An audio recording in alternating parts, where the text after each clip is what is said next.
Bismillahirrahmanirrahim. Assalamualaikum warahmatullahi wabarakatuh.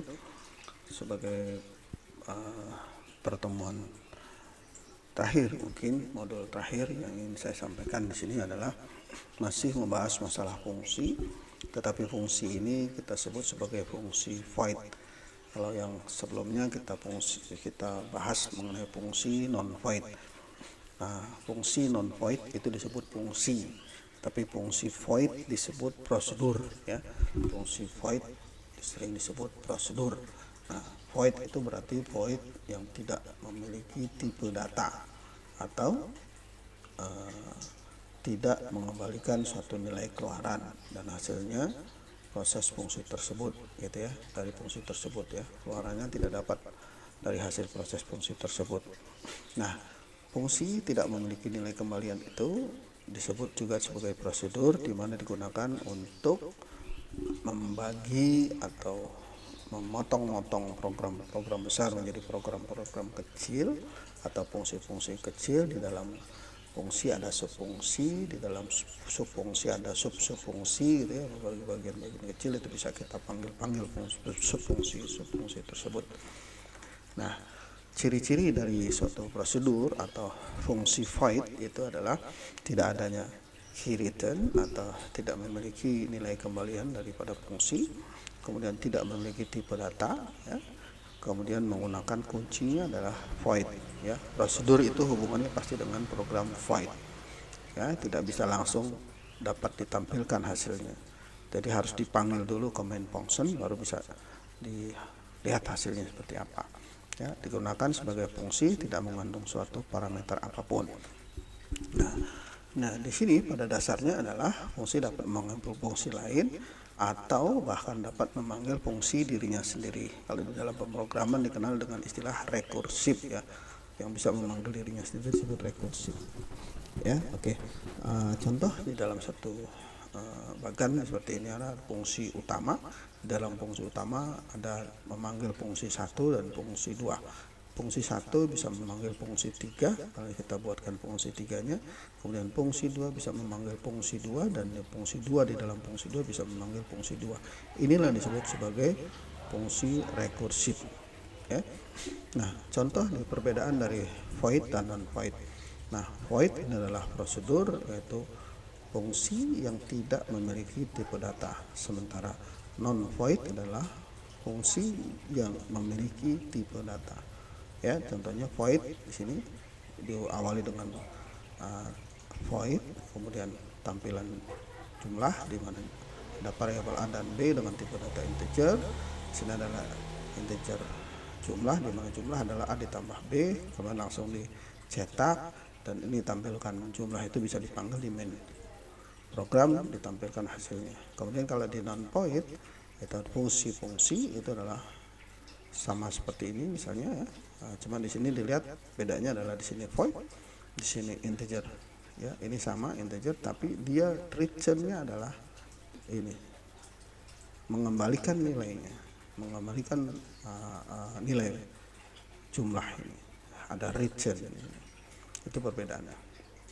Nah, ini contoh, ya, nanti kita coba seperti apa programnya.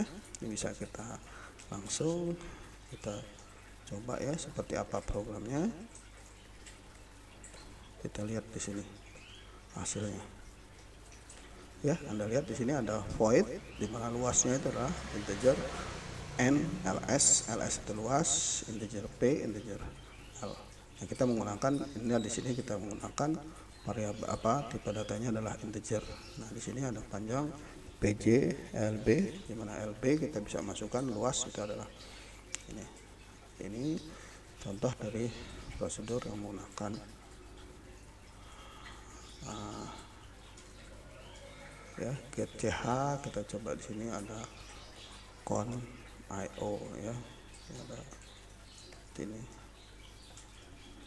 ya, hasilnya misalnya kita masukkan 9, 8, hasilnya luas 9 kali 8 tuh, ya. Selanjutnya adalah kita masuk ke dalam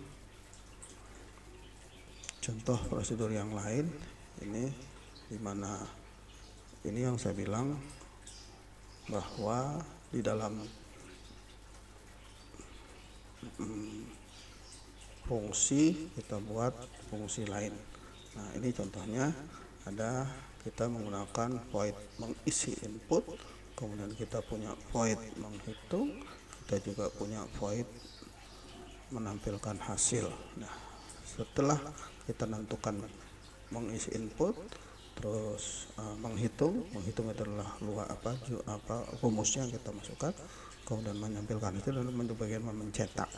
Kemudian ketika fungsi itu dipanggil, ya dipanggil seperti apa hasilnya kita lihat di sini, ya sama saja hasilnya karena akhirnya menggunakan float, ya kita bisa mengisinya dengan float seperti ini 7,9.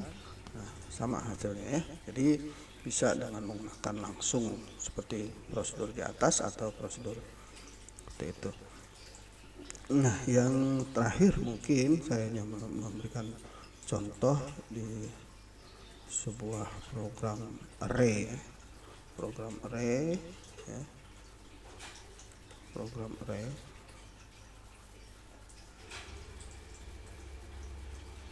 Ini adalah program array di mana kita bisa menginputkan data, kemudian juga kita bisa melaporkan hasilnya, ya.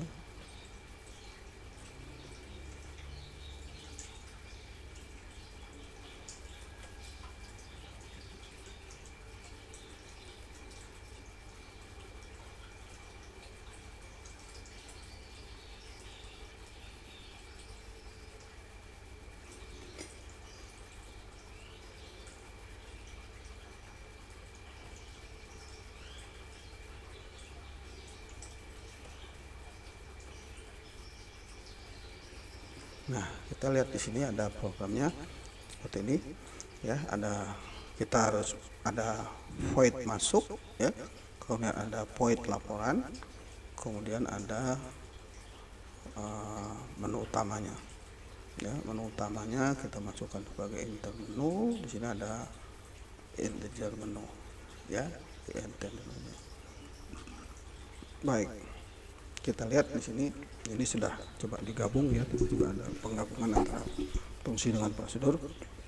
Nah, di sini kita lihat bahwa untuk masuk kita masukkan 1 dengan 3, berarti kita menginput namanya 3, yang nanti akan ditampilkan juga 3, laporannya adalah 3. Kita coba di sini misalnya ada menu seperti ini. Nah, kalau Anda pencet 0 keluar, Anda pencet 0 informasi, itu adalah laporan informasi. Kita coba dulu 1, ya, karena di programnya itu adalah 3, kita masukkan 3 nama, misalnya John, nomor telepon 9, jam kerja 8, gajinya 10, ya. Kemudian suruh masukkan lagi, misalnya namanya Jin, 7, 8, gajinya 11. Ada John, Jin, dan Jun, ya. Nomor teleponnya 10, misalnya jam kerjanya 8, gajinya 12. Nah, setelah kita memasukkan 3 kali memasukkan data, kita keluar lagi menu seperti itu, pilihan, kita pilih 2, laporannya adalah seperti ini, nama John, nomor telepon 9, gaji 10, 80, seperti itu, dan seterusnya. Kalau kita pencet 0 keluar.